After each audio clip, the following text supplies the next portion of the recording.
que fui oyendo para complementar un poco. Me quedo mucho con el tema del entrenamiento, que dice Fer, hay un lugar del entrenamiento, el entrenamiento para los actores, que tiene que ver con, por un lado son actores de teatro en general. Entonces hay un entrenamiento importantísimo que es en sacarse el teatro de encima. Hay algo en relación al actuar para teatro y para cine que es esencial en esto y que es esencial en la experiencia pedagógica, que está muy en primer plano, que es, una cosa es la proyección de la voz, por poner un ejemplo cualquiera, desde un escenario, para llegar al público, y la otra cosa es poder hablar como un ser humano, para que no parezca que el personaje es un actor, digamos.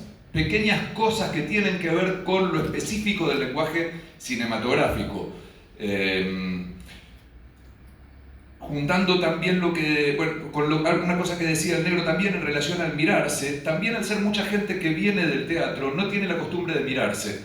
Y hay una cosa muy habitual que es que a los actores de teatro, cuando llegan al audiovisual, les cuesta mucho mirarse y empiezan a decir, no me quiero mirar, no.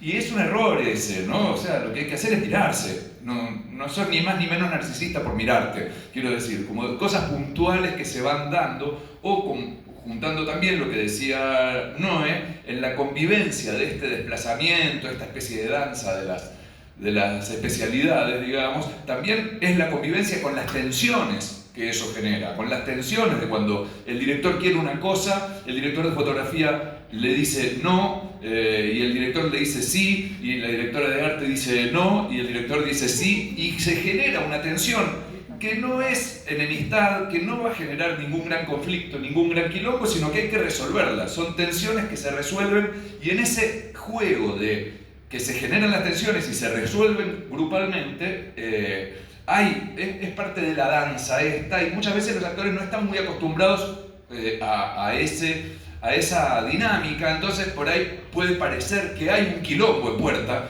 y después cuando eso se resuelve con una carcajada o con una puteada cariñosa o algo por el estilo, digamos, se reorganiza todo, y eso es parte de la experiencia.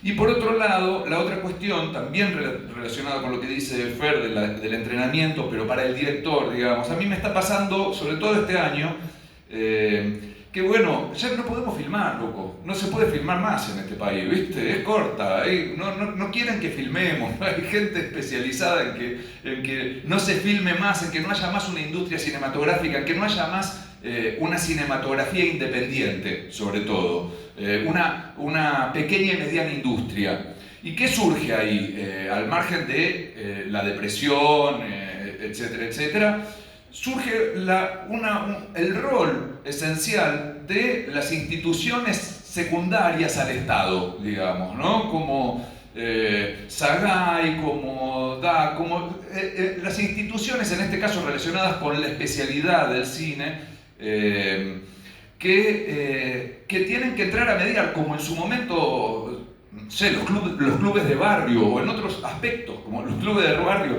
las parroquias, en relación a otro tipo de cosas. Cuando el Estado se retira, es importante que aparezcan unas instituciones que cumplan con unos roles que tienen que ver con una cosa esencial que voy a decir muy confusamente, pero bueno, ojalá que eso logre transmitir una idea.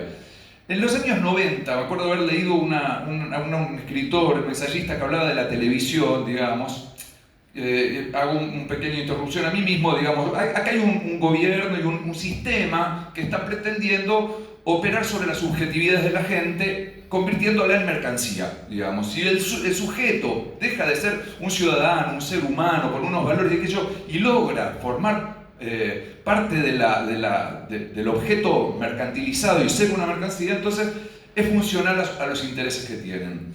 Este ensayista, Enzensberger, decía, vos tenés, por ejemplo, una fábrica de fósforos, fabrica una caja de fósforo, cada caja de fósforo le sale 10 pesos, la vende a 20, gana 10 pesos. Es muy claro el negocio. Un canal de televisión, ponele, en ese momento yo lo asociaba a Canal 13, un monstruo, hace un programa que se gasta $1 millón por mes en hacer ese programa, y vos lo ves en tu casa y no pagás un mango. Entonces, ¿el negocio cuál es? En la caja de fósforos Vos sos el fabricante, el cliente es el que paga. Bueno, ¿quién paga sería? O sea, uno se cree que el cliente es uno, ¿no? Estás viendo el programa de televisión como si lo estuvieran haciendo para que vos lo consumas, y el cliente serías vos. Y cuando empezás a pensar, en realidad el cliente es otro, es el que paga el cliente. ¿Y qué paga? Paga por tu presencia ante la cámara, ¿no? Tu presencia ante la pantalla. Es decir, en tanto y en cuanto haya gente de determinadas características mirando esa pantalla, el canal le puede vender el producto al verdadero cliente, ¿no? Por lo tanto, uno es la mercancía. Uno se cree que es el cliente, que es el consumidor, y uno es la mercancía que el canal le ofrece a los negocios, a las grandes empresas que financian esto, ¿no? Hoy por hoy, esta situación con las plataformas, con las aplicaciones y todo eso, está multiplicado por 150.000 millones. O sea, nos pasamos todo el tiempo creyendo que estamos consumiendo cosas en las que en realidad somos la mercancía que está siendo intercambiada por gente que gana muchísima guita gracias a eso. ¿Y cuál sería una manera de protegerse de eso, digamos? Una de las maneras de protegerse de eso es que no tengamos que trabajar para ese circuito. ¿Y cuál es el principal interés de este gobierno, en este caso, de este sistema? Es que solo podamos trabajar para ese circuito. Es decir, que solo podamos producir cuestiones que tienen que ver con las plataformas, que tienen que ver con el circuito de la mercantilización del ser humano, que cada vez estemos más afirmados en nuestro ser mercancía y que entonces no podamos experimentar en nuestros propios lenguajes, en nuestros propios intereses, en nuestras propias ideas, etcétera, etcétera. Y hay quien nos protege y quien puede ayudar a que no seamos simple mercancía que se intercambian los millonarios del planeta. El Estado, o en este caso, estas instituciones. ¿Por qué? Porque empiezan a producir cosas donde no es necesaria la implicancia directa de la ganancia desmesurada.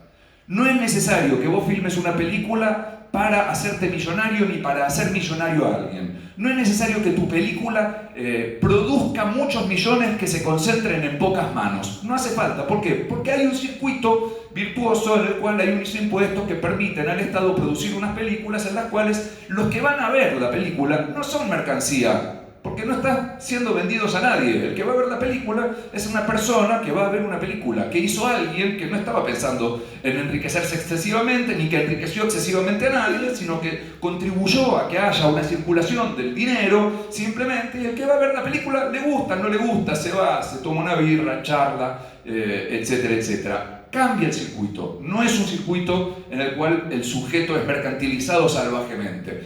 Entonces, cuando el Estado no está para cuidar eso, estas instituciones, en este caso Sagay, con este tipo de emprendimientos, que son por un lado emprendimientos pedagógicos, pero también son emprendimientos productivos, porque de acá nos vamos con unos directores que filmaron una serie de cortometrajes, unos actores que actuaron en una serie de cortometrajes y unos técnicos que trabajaron, que pudieron jugar a ese juego a los que les gusta. En estos cortometrajes cobraron un sueldito, cobramos un sueldito, qué sé yo, hicimos, jugamos, terminamos con unos cortos que están buenísimos y que no hace falta que se estrenen en Netflix y que hagan millonario a nadie para que tenga sentido que existan.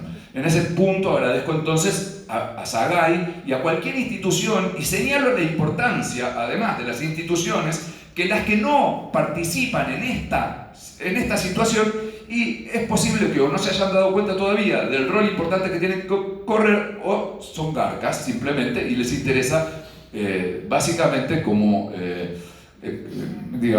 confirmar esta dinámica que implica y que impone el sistema. Nada más.